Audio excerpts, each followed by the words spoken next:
investigators would soon find evidence that would prove Ray was at Belle's home when the fire started. Ray was questioned further, and he would tell investigators that there were bodies buried in the backyard of Belle's home. On May 5th, the investigators, went looking and they found 5 mutilated and decomposed bodies buried in the backyard. What? Yeah, 5 bodies were buried in the backyard. One of the bodies they were able to identify as Jenny Olsen, the adopted daughter. So the first body they find is Jenny, and then they find a second body, and that body was Andrew from South Dakota. The third was unidentified body of a man, and the fourth and fifth were bodies of 2 8-year-old girls. On May 6, 4 additional bodies of men were also found buried in the yard. Yes, 4 more. On May 9th, 2 more bundles of bones decayed. May 9th, 2 more bundles of bones, decayed flesh, and clothing were found in their private graveyard they had built, but they were unable to identify the bodies that they had found in the private graveyard at that time. On May 14th, a few bones of one more victim were found in the ashes in the cellar, and some in shallow graves under the original hog pen. They also found more bones near an outhouse, and also by the lake nearby. Yeah, I don't know what they were, I don't know what who was doing what with this. I don't know. A serious doubt arose as to the actual fate of Belle. They got to thinking that Belle murdered her children and several others, that she may have lured in an unsuspecting woman into her home, someone who kind of looked like her. It wasn't her, but kind of, they could be the same. They're thinking, well, Belle could have killed this woman, disfigured her, suspecting woman into her home, someone who kind of looked like her. It wasn't her, but kind of, they could be the same. They're thinking, well, Belle could have killed this woman, disfigured her remains so that she could not be recognized, chopped her head off. She set the house on fire and then escaped. It kind of sounds like something, right? Investigators are thinking, well, Belle must have thought that they would believe the charred remains of this woman were those of herself, and that no further search would be made for her. But in the ashes of the home, they found a lower jawbone from this woman. This was taken to a local dentist for examination. Now, this is the only dentist in town, so if you're going to get some teeth work done, you're going to this dentist. So this dentist would know like what he did. Some of the dentistry work was visible on the teeth, which were still connected to the jawbone. So they take it to this dentist, and this dentist looks at it, and he positively identified the work done as the work done for Belle. So they take it to this dentist, and this dentist looks at it, and he positively identified the work done as the work done for Belle a year previously. Eventually, after a lot of pushing from authorities, Ray eventually confessed that he had burned the home down, but denied he had committed any murders. Ray said that he and sometimes a neighbor friend, they would dig trenches around the farm for Belle, but they had no knowledge as to what purpose they were going to be used for. They just did it because they needed to get paid by Belle. They didn't ask questions, they just did it. On May 22nd, 1908, Ray was charged for the murder of Belle and her family by means of arson. He pleaded guilty of arson and was sentenced to 2 to 20 years in prison. Immediately after his conviction, Ray's health failed rapidly, and he ended up dying on December 30th, 1909. So not even that long after he was sentenced. Belle was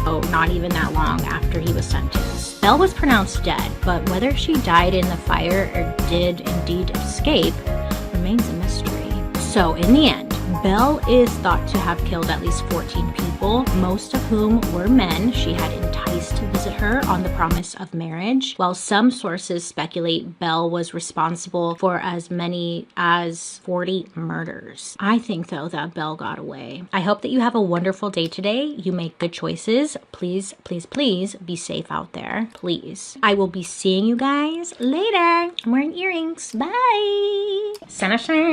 Nick. Are you familiar with this piece of crap?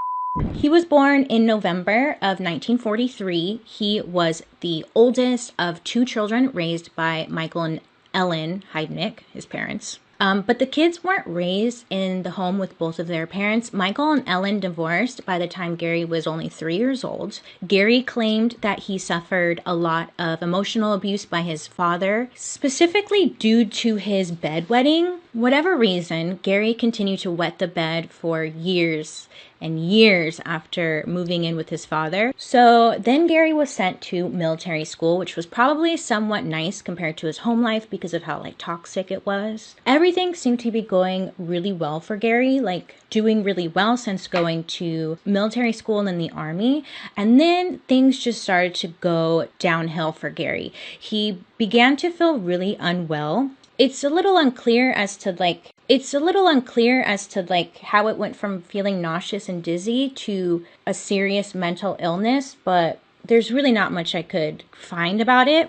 He was then discharged from the military with a full disability pension. And then shortly after his honorable discharge, Gary went on to become a licensed practical nurse. And he even worked at a VA psych hospital for a time before being fired. And he got fired because he had rude behavior towards his patients. So from 1962 to around 1987, Gary spent majority of his time in and out of psychiatric hospitals, but this time he wasn't working, he was actually a patient himself. He was prone to extreme bouts of depression with multiple suicide attempts. So then later on, Gary went on to marry and have children with several women. However, the relationships were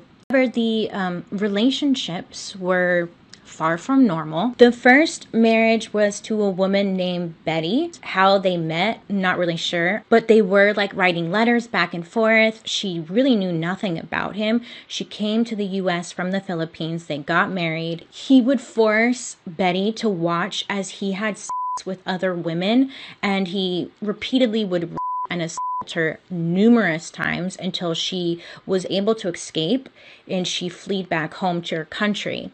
At that time when she fled back home, she was pregnant with this child, and this really upset him. So then Gary had another child with a woman named Anjanette, and she was mentally disabled. She had an IQ of only 48, so she was mentally disabled, and he took advantage of her.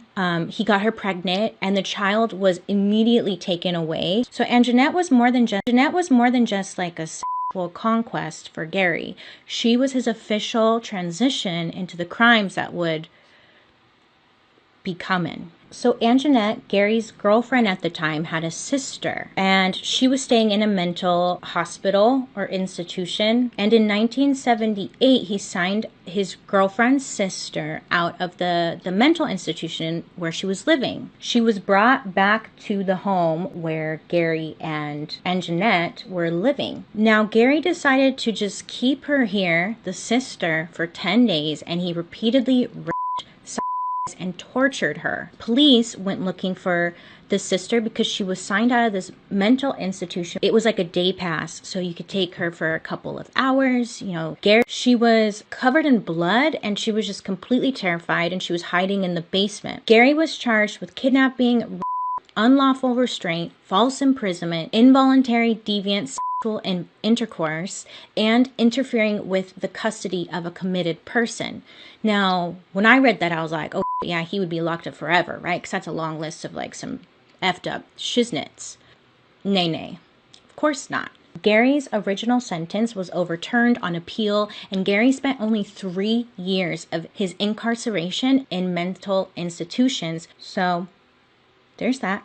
So then in 1971, Gary was out, right? And he moved to Philadelphia. And while in Philadelphia, Gary was like, you know what? I gotta do something, right? He really liked controlling people. So in 1971, Gary started the United Church of the Ministers of God. Now, Gary took this name.